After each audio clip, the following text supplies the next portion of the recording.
Broadcasting live. It's America's longest running talk show on computers. It's Computer America, bringing you the biggest names in technology with guest interviews, new products, and your emails. Listen live at computeramerica.com on any device around the world.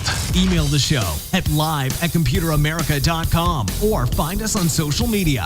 Be sure to check out our website for contests, giveaways, show notes, live video stream, podcasts, and more. You're listening to Computer America.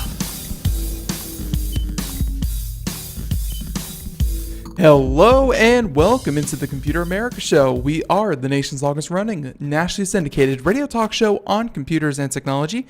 Thank you for joining us. I'm your host, Ben Crossman, and I hope all of you are having a great day because we have a great show planned for you where we have the one, the only, Mr. Scott Schober joining us here in just a little bit.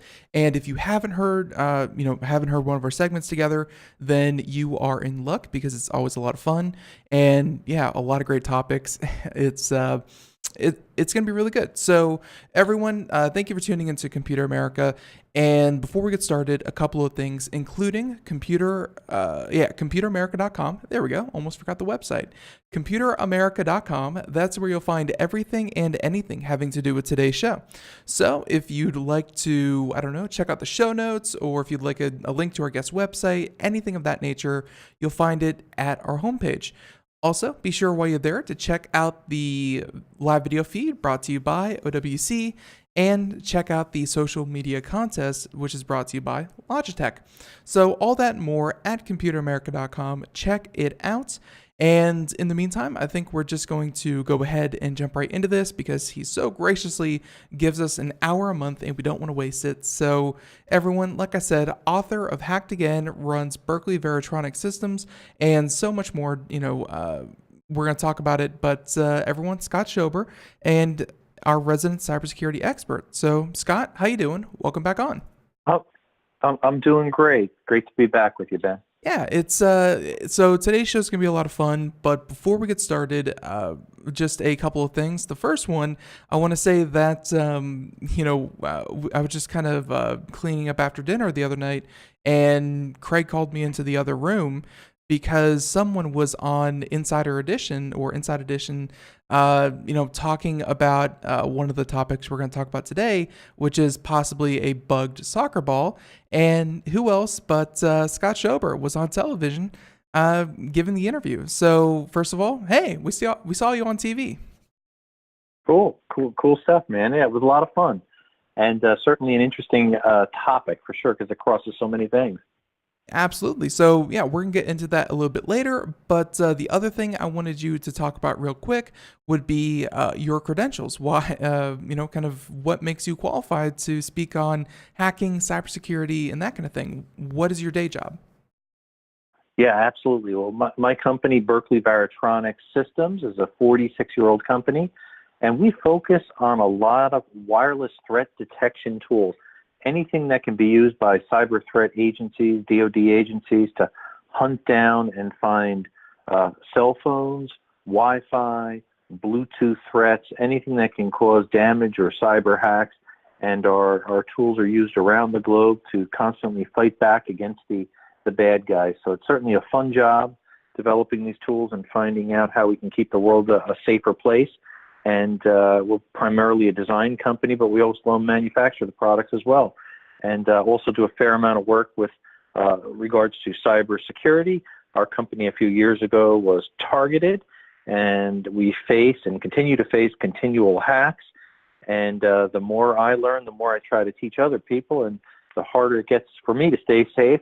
And jotted it down in my first book, Hacked Again. I'm working on finishing up the second book, Hacked Again, Lessons Learned, as I keep learning from many colleagues and acquaintances how to stay safe in this crazy world of cyber crime.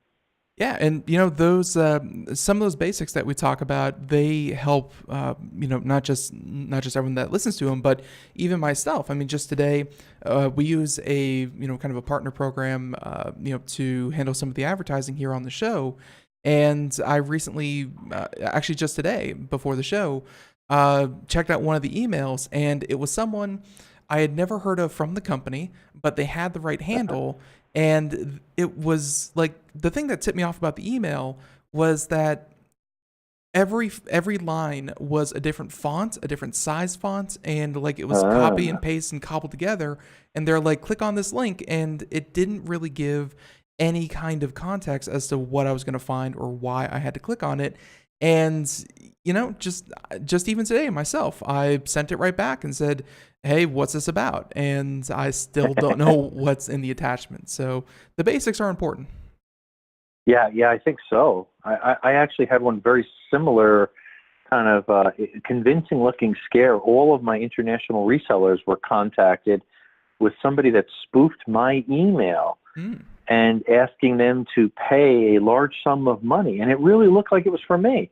I had 4 of my resellers reach out to me and say, is this really from you? Do you want me to send the money? And I was like, stop, wait. And I got nervous because I have about 40 international resellers that I'm actively communicating with. And geez, they could have really made away with somebody's money. And I would never even know about it because they completely spoofed the email. But fortunately enough, their eyebrows were raised, and they reached out and talked to me, and I was able to stop it in the tracks. But we got to be very careful. If it looks even a little bit suspicious, like you mentioned, as I saw, question it and stop. Right. It doesn't really hurt anyone to be curious, to ask questions. I think really if there was, there's a lot of basics that we can tell people, but one that I think stops a lot of people in their tracks, actually, and I might bring up another one, just the other day, they were warning about an AppleCare scam as well, but it's just ask questions, ask them to, verify who they are, who they say they are. If you just ask questions, eventually you get to the point where it's like, all right, these people are just, making it up as they go along. Exactly. And they're so successful. And that's why we want to be careful, because they're going to use what we're comfortable with and familiar with. Right. So with all that being said, let's get to some of your topics that you have here. And if you are following along with the video portion, we're going to throw up some YouTube videos and some articles. But let's go ahead and start with one. So just a couple of weeks ago, if you are outside of the United States, there's this thing called soccer or football, whatever you want to call it. And it's pretty popular. It's almost the most popular thing in the world. And so just a couple of weeks ago, there was the World Cup, and essentially all eyes were on the soccer game. So Vladimir Putin, him, he's the one who along with Russia, hosted the games. And so President Trump went to go visit with Putin over other matters of security, but essentially gave him kind of a souvenir, which was a soccer ball. Pretty cool, because obviously the World Cup, all that stuff, good things. Bad things though, because you actually, and you reported on this is what we kind of saw you on TV for, but I guess the idea of, a soccer ball being anything more than a soccer ball, because it's pretty low tech, it's full of air, it's usually just plastic and rubber. There's not a lot to a soccer ball, except for the one that I guess Vladimir Putin gave to Donald Trump. So talk about the soccer ball. How did this happen? What happened? Please.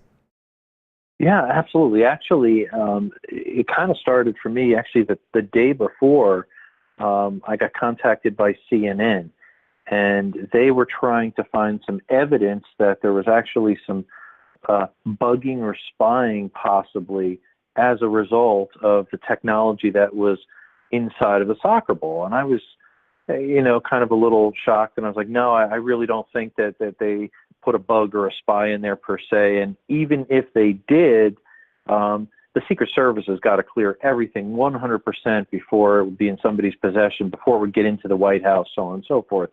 And the next day I get a call from Inside Edition, and they said, hey, we got to get you into the studios right away. We got a car on the way. Boom, we want you to cut open one of these soccer balls and show us what's actually inside one. So they obtained one with actually a chip in there, or a tag, and it's near field communication, which again, we talk about this all the time. We're using Apple Pay or Google Pay, and that's really the means it works. In this particular case, inside the Adidas soccer ball, they embedded this cool little tag, and it's passive, so it only transmits when you bring a actual reader. And I tried it even with my phone and a typical NFC application, and I could read, and it launches a video on my phone, so I could watch soccer highlights and so on and so forth. And so it's pretty cool, but it's really a marketing ploy that Adidas put in there. It is really not a device that is listening or spying in, although the media really was hoping that we could prove the otherwise, I guess you could say.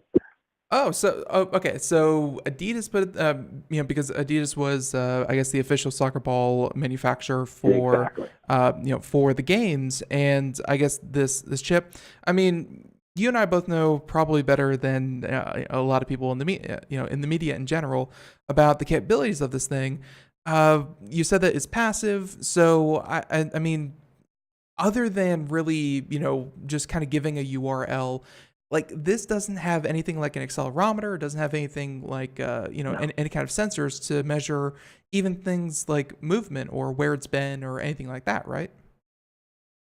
You're correct, 100%. And that's really the key. This doesn't have a built-in microphone or anything else. Really, the way it simply works is when you bring your near-field communication reader, in my case, it's an iPhone, bring it within about 3/4 centimeters, it magnetically couples electrically. In a sense, it's an antenna that's radiating something back. In this case, we're communicating back to my phone, and allows me to, it automatically puts the URL up into my browser, and boom, I can watch soccer videos and things like that. So it's a real great way to get fan engagement. That's the bottom line. So my question is, other than spooking people, why, do you think that this? Actually, first of all, I'm sorry. The first question is, did Adidas advertise this? Did they advertise that, hey, these chips are going to be in here and you can read it, or is this like an Easter egg? And if you know about it, was this advertised? Yes, it was. Part of the challenge, I think, was, though, when they were first approached, they didn't comment on it. And when you don't comment on something, immediately it causes more speculation. And then people start thinking, oh my gosh, is there something really there? I think what happened in the world of the media reporting too fast is there is actually an Adidas smart ball. And what that does is have an actual sensor in it. And it's Bluetooth, low energy, that connects to an app to your phone. So when you kick it, when it rolls, a whole bunch of other things, you can get information about that. That was released about third quarter last year, I believe. Mm-hmm. And I think the media looked at that and said, there's probably a microphone and a Bluetooth and a sensor and a gyroscope and everything under the sun. They started to imagine that really wasn't there. The special soccer ball for this was really for fan engagement. It's near field communication. It is truly passive. There's no microphone or anything else. And I think I've probably been asked the question maybe 150 times since I first talked about it, because people are still speculating, what if? Is it possible? Sure, it's possible. But they probably would have used another type of technology there if they were really going to properly eavesdrop on the president's president. Well, and so the second question is, if this thing is simply a way to, direct people to URL or to engage their fans, I mean, looking at the soccer ball, they obviously went with something a little bit more techy. It's, it's kind of picky. It's kind of pixelated and has kind of a unique pattern to it.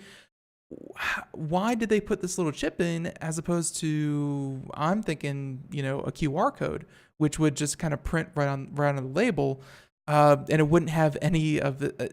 Do you think it's just, hey, we could do this, it's cheap enough, near field communication is ubiquitous enough, it's fine? Or do you think that there was any kind of reason instead of a QR code? Because honestly, it sounds like it could have done the same thing. Yeah, I think in this particular case, they probably could have done a QR code. I think you're spot on with that. Other than maybe if the soccer ball's kicked in the mud and rain and stuff, maybe the ink wears over time. But other than that, I think most people that buy it, this ball is like $150, $160. And I think since all the media splurged the price and after the games, it's actually going up in value, so it's becoming a collector's item. Interestingly enough, if you look at the cool pixelated patterns you touched on, it's actually designed after Telstar, which is the first communication satellite that went up in space back in the early 1960s. I believe it was 1962 or so. And actually, my grandfather worked on that satellite when he worked at Bell Labs up in Murray Hill, where our company was founded in Berkeley Heights, which is kind of interesting tie from a technology and how it goes full circle. And now I'm talking about it 50, 60 years later or something. Pretty amazing. But I think since it was a communication satellite they designed it after, they wanted to add some type of modern communications inside of it. And near-field communication, print these tags at very low cost. So I think that's really the impetus behind the whole thing. All right. Mr. Brothers. Yeah, no, very, very cool. And by the way, someone in the chat room mentioned maybe the ball that was actually used was different than the standard ball. These are, as you said, kind of collector's editions. These were probably not the ones that were actually on the soccer field. The ones actually used during the game were probably still Adidas, but regulation, blah blah blah. So, no, but still very cool, and very cool to see you on TV cutting into one of these if they are collector's editions now, and and getting to the bottom of this and spreading the good word that not everything electronic is a super spy chip. So. Yeah, and I think it was the closest I ever came to feeling like I was on a cooking show without taking the scalpel there and slipping off and cutting off my fingers. So I feel success, no blood. Absolutely. So, all right, there's that one. Very, very cool to see. So let's go ahead and jump right over to, let's see, we have a couple topics here. And I think one that really stood out to me, and we didn't get a chance to talk about this, saw it a couple days ago, but I'm glad that you have it. If you want to skip over to the National Security Agency, or the NSA, has yet to fix security holes that helped Snowden leaks. So, there was a giant book that that either Snowden leaked or someone else did. It was essentially a bunch of zero-day exploits and a bunch of other known hacks for known operating systems. And I'm not sure if it's that they're talking about or anything else, but essentially, this kind of speaks to the fact that even if you find a security hole and then you patch it, actually implementing those patches, even those who probably stand the most to patch over this, be it healthcare, be it cities, be it government agencies, people are lazy. People are inherently lazy, or they don't feel like they can. Talk about the story, and the NSA, the people who you'd think would be security minded, not so much. Exactly. You make a brilliant point there, Ben. In this event here, with the whole Snowden revelations, that was, about 5 years ago. Yeah. And they clearly outlined, and it felt like week after week, more and more poured out about all these vulnerabilities within the NSA. And I guess the fact that they had an audit done recently, and they realized that the digital policies, the vast majority of them have not been addressed at all within 5 years after all of these revelations, which were really, I guess, a tell to how weak sometimes they handle the actual security of private information. It's had to be scary for somebody that's a U.S. citizen that realizes they entrust their personal information to the NSA, and if it's misused or lost or somebody hacks in, they have access to all this type of stuff. Really, really scary there. So they don't go into a whole lot of detail for obvious reasons. What are the specific vulnerabilities and exploits that hackers can get access to? But the fact that they're not patched and taken care of after 5 years, I think that's just screaming negligence there. And the NSA really has to roll their sleeves up and start focusing in on it. And there's another story that I guess kind of broke today too, in line with this, is that in Manhattan, there's a big meeting with the Department of Homeland Security. And what they're finding is that they're realizing with all these revelations and exploits out there, hackers are attacking the government. They're also going after the critical infrastructure. And basically, Department of Homeland Security, they're setting up a whole new agency, a whole new group there, so they can combat all these threats. And they're working with taking government agencies and private sector, bringing them together for the first time. It's going to be based out of D.C., and they're going to be dealing with how do we better work together, public and private, to combat cyber threats so we can react quicker and share information. Instead of keeping information all quiet as NSA typically does in different agencies, they're all silos. They want to now bring public and private together and share this information, which in theory, if they did that, it would probably help prevent a lot of these major cyber attacks. But what it also screams to me is they're getting ready for the big one. It's going to be the cyber 9/11, the cyber hurricane. Get ready. They're not going to take out cars. They're not going to take out airplanes. They're going to be going after computers and critical infrastructure. So we better get ready for a wild ride soon if they don't shore up this stuff and start taking measures immediately, because there's too many vulnerabilities still out there.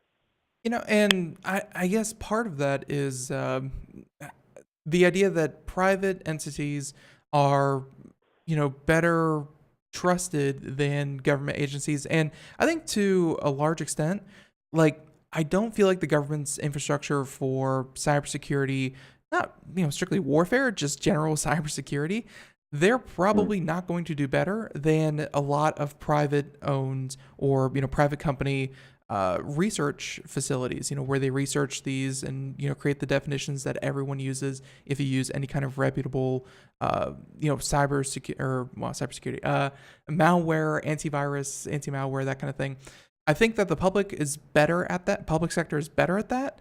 But at the same time, we saw just a couple of months ago with the government doing away completely with Kaspersky Labs software. We saw them, completely block the, what was it? There was a Huawei, the cell phones from Huawei from entering the U.S. because they were concerned about, Chinese spying on Chinese devices in the U.S. And essentially, I have no doubt that the private sector is better at cybersecurity than the government, but at the same time, who does the government trust? How are they making these partnerships? Do you think that that they already have partnerships in place, or because any private software can be, hacked, or the company themselves can be compromised and someone puts a hole in there? How does the government choose who to trust in this fight? Yeah, well, I tell you, that's a great question. It's got to be a really careful vetting process, and you can't just partner with the company just because they're an American company, for example, because really any company has the potential, as you mentioned, for an insider threat to slip some code in there, slip some malware into the main code that could cause havoc, and it gets into government computer systems and devices and so on and so forth. So they have to have a very careful vetting process. It even sounded like, to an extent, they're going to be knocking on cybersecurity experts' doors to take them on, be it as an employee or probably more likely as a consultant if they're working in a private company. So anybody that's in cybersecurity or looking to get into cybersecurity, you may start getting some phone calls from the government, DHS, to say, hey, can you help out here? We want to be able to look closer at some of these systems and find vulnerabilities and see if we could prevent, almost like you go do a vulnerability assessment or a pen test within a company before a hacker can get to you. You want to find your weaknesses. And I think the government's smart enough to realize the weaknesses are there. You're having trouble finding them fast enough, and hackers are finding them pretty quick. They need help, and they need help right away. Right. So any help is better than what they've been doing before. And this article that you brought by Engadget, Uh, we talked about the basics earlier. You got a suspicious email. Your resellers got suspicious emails. They were fortunately, smart enough to call you and ask what was up. I received one. I mean, it seems like a lot of, kind of the common sense. And then, of course, the government would have a step up even beyond that. Some showed like having two people having access to the same file at the same, like two people have to give permission to allow code to run on the network and things like that. I mean, they haven't implemented even the basic stuff. So I kind of hate to say it, but if there's going to be some kind of, cyber monsoon, that's going to come and hit, critical infrastructure, I kind of fear that it's not really all that preventable. I think the one in Atlanta was, just everyday workers on their computers clicking on bad links, and it locked up like the entire computer system of Atlanta. Like they had to go back and to pen and paper. I feel like, regardless of what happens, you can't stop that easily. That's a training. That's a knowledge issue. That's not it's not a good software issue. Yeah, and I think with a lot of cases, and you make a good point with Atlanta, and certainly even take that out and extrapolate it to the government, it's almost like a big giant wheel, and that wheel's got motion. It can't stop. When somebody hacks into it, somebody clicks on a link or a phishing attack or whatever, the damage starts. It's really hard to stop it. It takes time. It takes energy. So I think they realize they've got a ton of money. They should spend that money up front to be proactive, to prevent in the first place, to have vulnerability, get them out of there, the vulnerability, shore it up, make it really tough for hackers to get in. So that will save them in the long run, the embarrassment, the cost, the downtime across all these different government agencies, because it could be at one point crippling, and then it'll take the next step. It'll start to affect people and the infrastructure. Yeah. So not to get political or anything like that, but I have to mention that in this current administration, I believe they had like a cybersecurity czar or whatever you want to call him, who they recently let go. He was part of the NSA or Department of Homeland Security, not sure which one, but he has not been replaced. How important do you think, combating what's going to happen in the realm of cybersecurity, how important is it to have a single, administrator, or how important is it, or is that just not important and you just need good people, kind of doing the day-to-day operations? Well, I think it is imperative to have somebody. Look at it from the private sector, since we try to stay out of politics and all the craziness there. But just look at that model. Within a corporation, you've got a chief information security officer. That individual is really heading the ship when they're thinking about keeping the company moving forward to protect certainly the computer networks from cyber, but all other aspects that intertwine into cyber. Even what happens if you do get breached? How do you handle it? What happens to the brand when your company is breached? Damage control, insurance, the IT staff, so on and so forth. So everybody kind of falls underneath that position. In fact, the chief information security officer used to be looked at as a lower position. They actually have a seat on the board typically now. They're getting top dollar.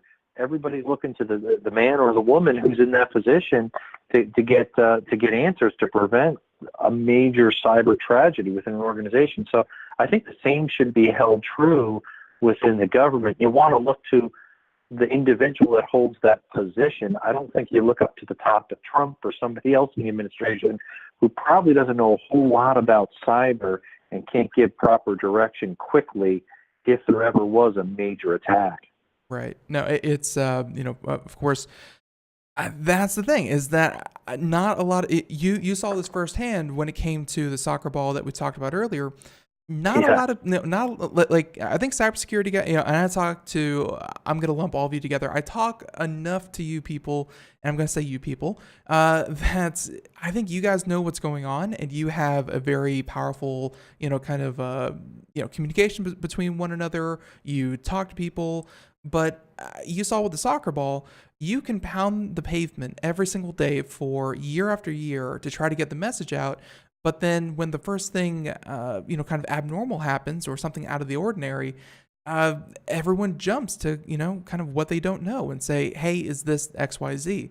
It's, I think having someone who knows what's going on speak intelligently and form that plan is better than just someone who's like, security is important, malware is bad, we need to do something. Like, you need someone who actually knows what they're doing. Yeah, you got to get in the trenches and not just talk about the problems, because too many people focus just on the problems, but rather look to what are some of the positive things, what are some solutions, what do we learn by our mistakes, what do we learn by the vulnerabilities, so we don't keep going down the same road again and again and again. So what you're saying is we need another firewall. I understand completely. So yeah, exactly. And everyone, music means we're going to take a break. So everyone, we're talking to Mr. Scott Schober, author of Hacked Again, and of course, hey, our resident cybersecurity expert. When we come back, we're going to talk about some other topics, including Venmo. If you haven't heard of that, well, hey, there's a scam going around. We're going to talk about Facebook because that is related, and more. Everyone else, stay tuned. Computer America, right after this. Greece is cheap. But the airfare costs a fortune. Paris? Not much closer, and again, airfare... What about Puerto Vallarta? Let's face it, flying anywhere is just too expensive. Wait, what's this? Low-cost airlines. With one call to low-cost airlines, you'll drastically slash your travel costs. We're talking insanely low airline prices to any of your favorite destinations. Where would you like to go? London, Rome, Costa Rica, Australia? Wow, that's cheap. So why wait? Call now to learn how crazy cheap it is to fly anywhere in the U.S. or international. Our prices are so low, we can't publish them. The only way to get them is to call to instantly hear the most amazing best deals on airline travel. It's that easy. So call now and start packing. 800-215-4461. 800-215-4461. 800-215-4461. That's 800-215-4461. We are all Brother Wolf. 10 years ago, a group of locals banded together to create positive change. We took animals into our homes, held adoption events at local retailers, and talked to the community about our mission to help build a no-kill Asheville. A decade later, we have achieved so many victories for animals in need. There's been so much progress, yet there's still so much to do. As part of our year-long celebration, we encourage you to become a member of our special Compassionate Circle program. With a monthly donation of $10 or more, you will have behind-the-scenes access to the work we are doing at Brother Wolf. Our goal is to reach 1,000 members because we receive no government funding. Working together, we can help build and sustain no-kill communities. Learn more at compassionatecircle.bwar.org. We are a 501c3 tax-deductible organization.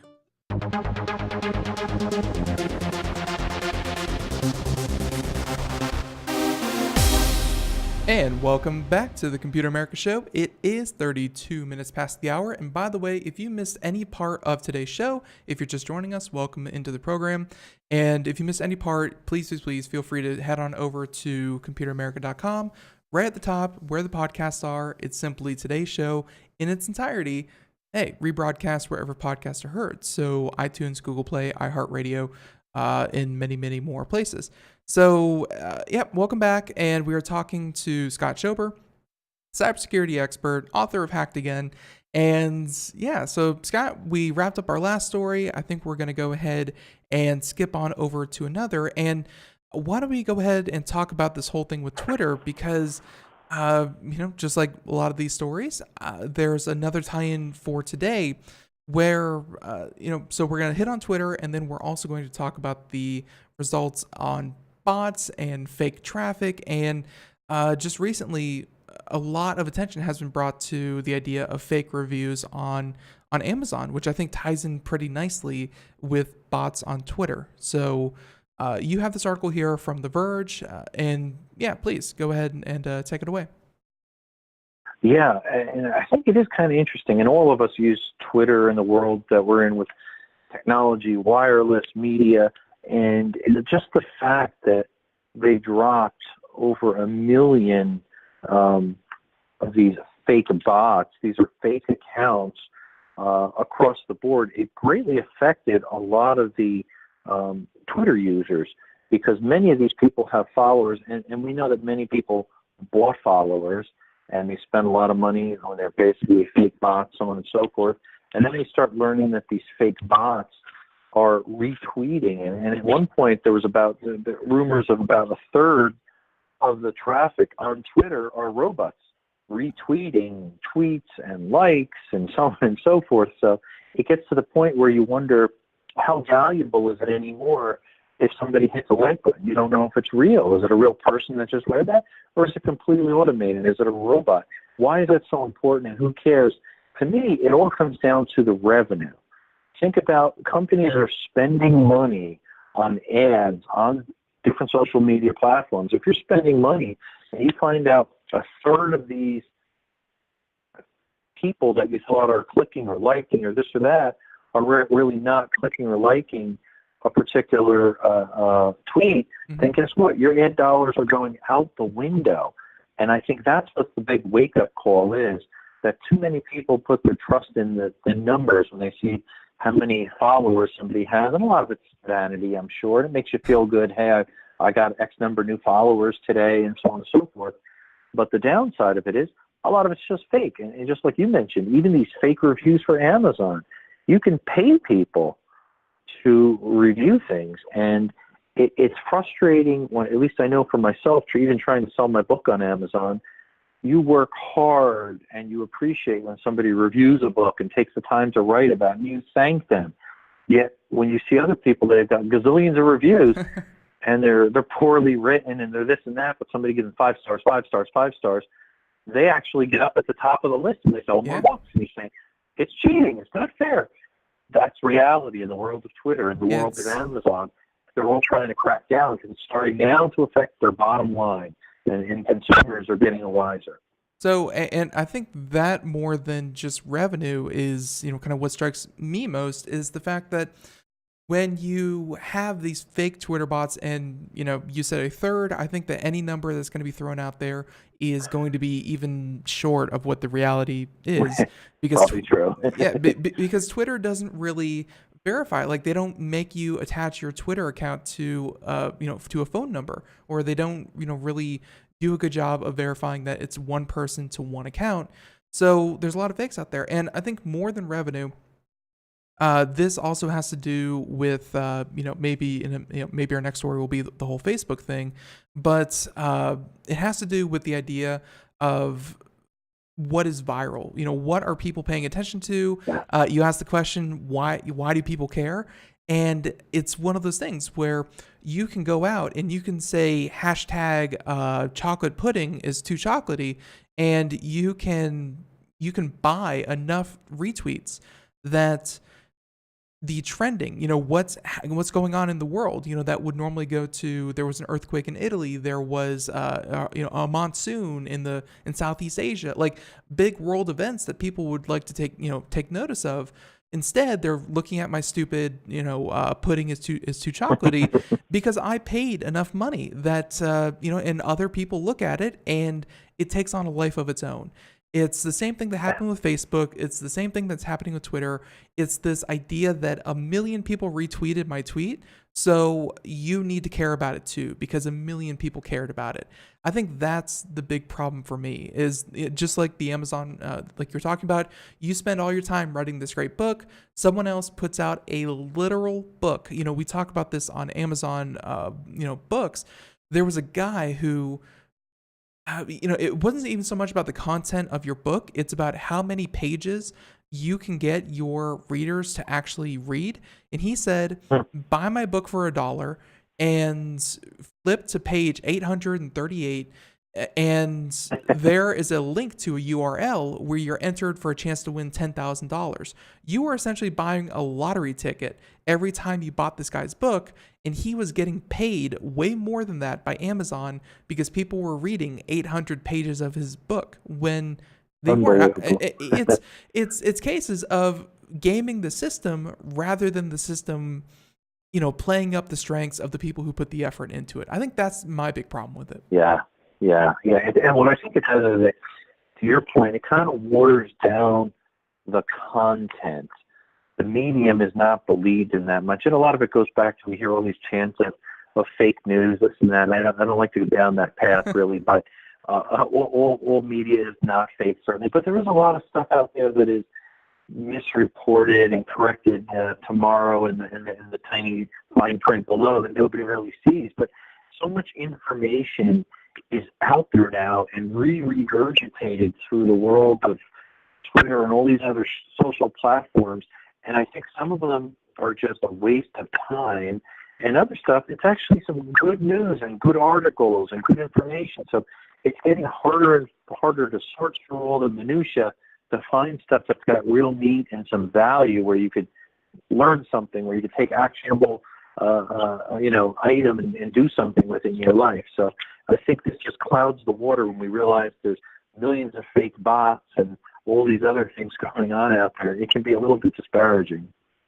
It can be, and I know plenty of people working in media who buy into it. They say, if you aren't playing that game, then, even if you don't want to put up the front, then, what are you doing? It's it can be a little disheartening when you actually see what's going on, but at the same time, I want to ask you, is there, do you think there's a light at the end of the tunnel for Twitter? Do you think that Twitter as a platform, you talked about, not having to care about numbers, but I think when people see, 1 million Twitter accounts being closed down, the investors are all shaking their head going, what a horrible thing. They just lost 1 million users. And I think, people who would really appreciate Twitter would go, that's a great thing. There's 1 million more accounts. I don't have to scrutinize and see if it's a real person or a fake account. I think that even investors who I guess ultimately matter at the end of the day more than users, they, I guess, would be happier if there were more bots than there were deleted accounts. I guess, how does Twitter get out of this? Well, I think Twitter is finally doing the right thing. Right. Scrubbing the accounts. You want to get rid of the spam. You want to get rid of the robots. And you want to get rid of all the things associated to this high-pressure sales tactic, garbage email, spams, anything that's going to have a negative experience associated with Twitter for the average user is going to have them abandon the platform. So if they want to maintain a strong brand and grow it, and part of the problem is their brand, their user base is really not growing exponentially. They haven't figured out, in my opinion, how to truly monetize the platform. Yet the irony of it is, turn on any television station, and what do you see? Everybody's got their Twitter handle everywhere. I see it on people's cars. I see it on people's business cards. I see it on TV stations, every news reporter. So everybody uses the platform. They haven't really focused in on how to properly monetize it because people are frustrated with all these stupid bots and spam and other things that waste their time. So kudos to them for finally getting rid of all the crap of it and focusing on the core. And I think users will reward them by now spending more on advertising, by using the platform and trusting in it more. Right. So I'm right there with you. If they're able to get rid of the bots, I think just having that honest communication with with an audience is much more than looking like you have a conversation with your audience. And I despite the fact that that their projections went down, the fact that their stock went down, blah blah blah. I think that this is ultimately a good thing, and I hope to see a lot more of it. I mean, even the article that we have listed in the show notes that you provided says that they're going to close down millions more in the next couple of months. So let's hope that they get even stricter, because honestly, it's not that hard to find some of these spam accounts. So let's tie that one in real quick with Facebook. And I think it's loosely related. I can't tell exactly what led to Facebook's decline, but a lot of people are pinning it on, you mentioned it, fake news, and just, the investigation into Facebook as a company and its role as a news provider / kind of user growth. So talk about this. Why did this article stand out to you? Other than the fact that, wasn't too long ago, they lost $120 billion of market capital in 24 hours. Yeah, that in itself is scary because what does that quantify as? In the headlines there, they lost, that's the largest one-day drop in U.S. history. That headline stood out to me and saying, wow, it wasn't helping appreciate, it helps you appreciate as a company how big Facebook really is, how big their footprint is, how big the ad dollars are spent on Facebook. And the irony of the whole thing is, they mentioned, if you read into the more fine print of the article, Facebook revenue increased 42% in the quarter. To me, if I had a company and their revenue in that quarter increased 42%, I'd say, wow, that's fabulous. Yet they missed analyst projections. But what does that mean? The analysts are hoping for a little bit more. So who pays the price? Facebook shareholders get slammed.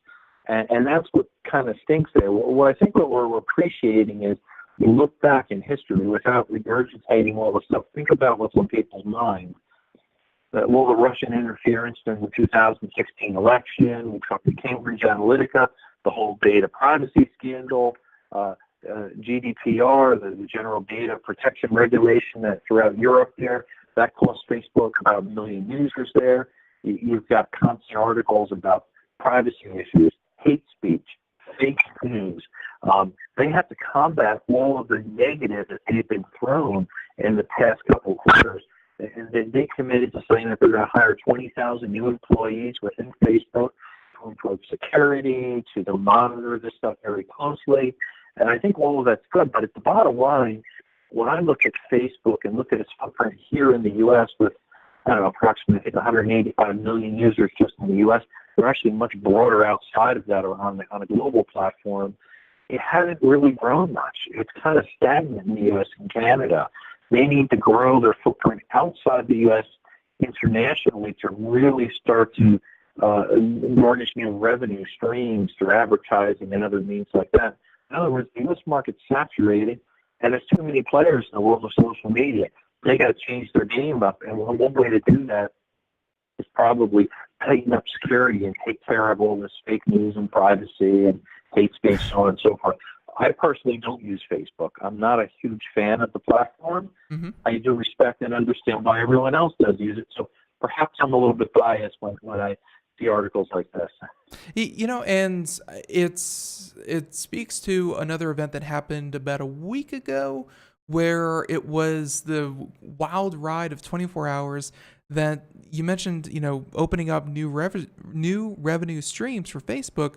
And for a while there, Facebook was unable to get into the Chinese market because China uses, I'm not sure if it's Baidu or some other service that China uses as a Facebook replacement, but it's tightly controlled by the Chinese government. It's, you know, we're not going to talk about the human rights violations that they're doing, but essentially they don't want Facebook in China whatsoever. And that's 1.3 billion people who are suddenly coming into the middle class, who are suddenly going to be buying products. And, you know, Facebook has been trying very hard to get in there. Within the span of 24 hours, Facebook was allowed to open a pilot program in China. Everyone was shocked. And 24 hours later, someone higher up in the food chain said, whoa, no, never mind. Facebook's not allowed to come in here. They're trying to make large headway into India by even providing people internet just to get onto Facebook. I think that your hope of better security, better vetting of content, that's going to take an extreme backseat to getting China, India, and Africa onto the platform and growing the user base in other countries. That it's security is just not going to be as important as getting more eyeballs, I feel. Yeah, your point's well taken. I think that's down the list pretty far. I think the biggest challenger to Facebook in China is a company called Tencent. Yes. And I think it's one of the richest men in the world there within China there that owns that. They're also the owner of WeChat, which is very widely accepted around the globe, and I think that's what's giving Facebook a run for the money, as they say. Really challenging for them to get into a platform in China. It's going to be tough competition because it's very regulated, uncensored. Right. Although there was another, let's see. So far, I think Facebook owns Instagram, which I think gives them a little bit of Correct, something to yes. hedge. And then Facebook also owns, I want to say it's like Telegram or something like that. Oh no, I'm sorry, WhatsApp. Facebook owns WhatsApp, which is also a competitor to to that one as well. So Facebook is trying a lot of things, tackling the fake news problem. They make a good show of it. They say, hey, we're going to hire 10,000 people to really monitor and vet these sources.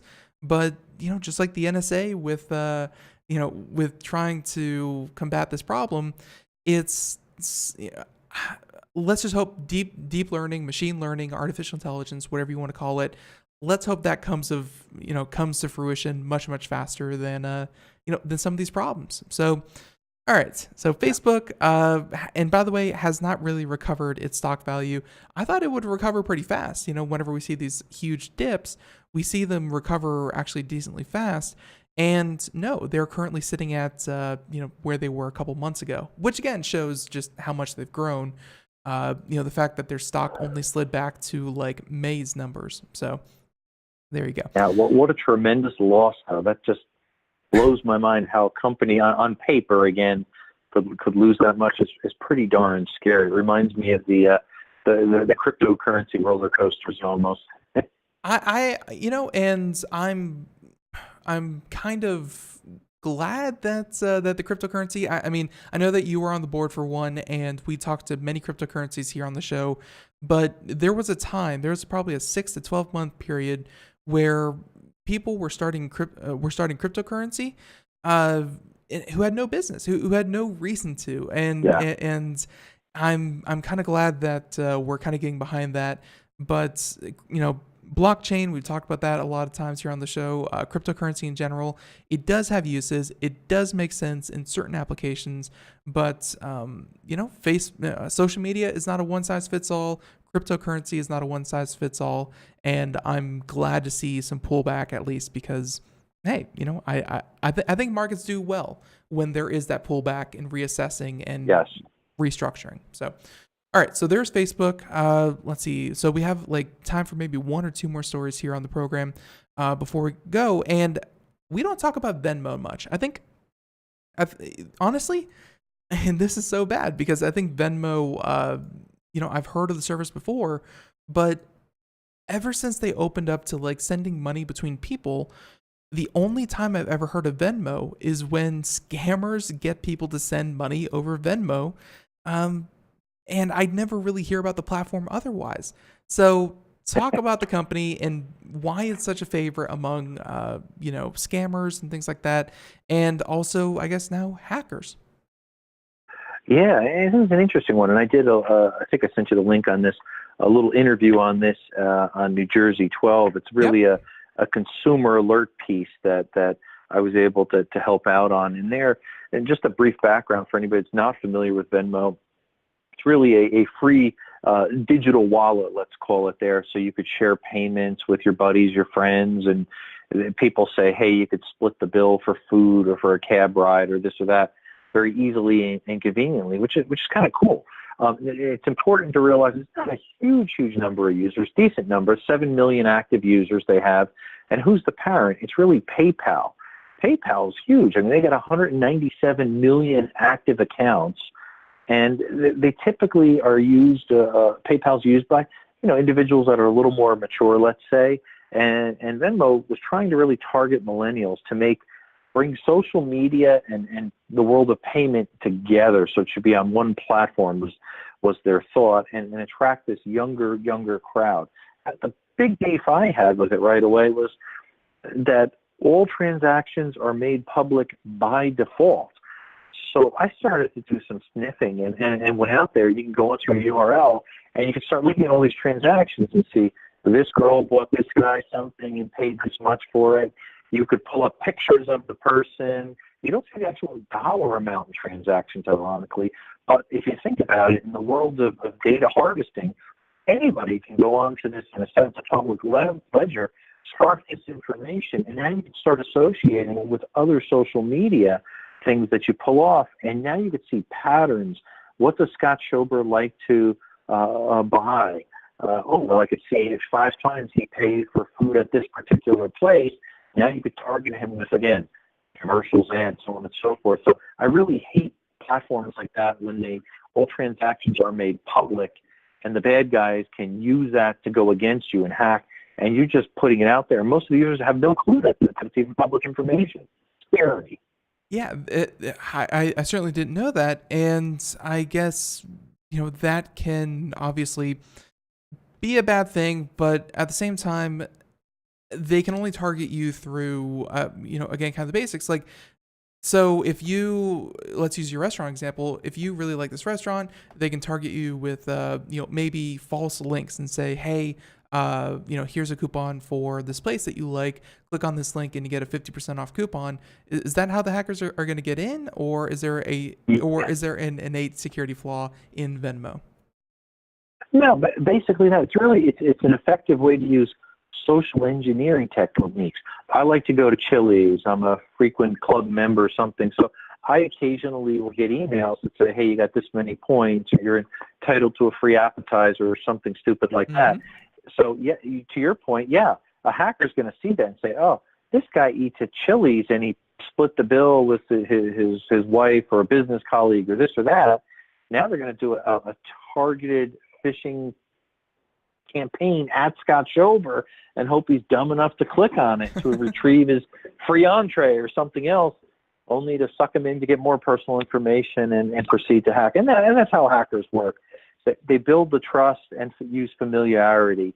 And the only reason they keep doing it is because it works so well, and so many people are gullible and give into this all the time.